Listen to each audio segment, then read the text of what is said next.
batho ka moka bao ba hlokofetse go kotsing ya go shisha ba swele lore go akaretswa le mootledi ka go le lengwe mootledi wa koloi ya private le yena o hlokofetse le ga go le bjalo batho ba bangwe ba tshela ba phulogile e fela ba gobetse o mongwe wa bona o hlalositse masetlapelo ao thomile ka pele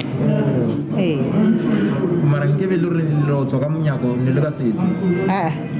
ono sena chance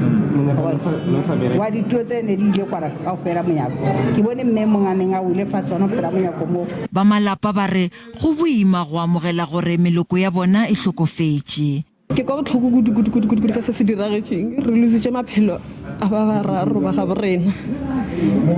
lebile cousin ya ka Cynthia le bana ba gagwe ba babedi be re mo emetse gore a boye le bana ba kgone go ya sekolong mmušo o tla potlakisha tshepedišo ya go thuša ba malapa ka dilo tše bohlokwa di nyakegago. We were just sharing with them two issues that it is quite important as they prepare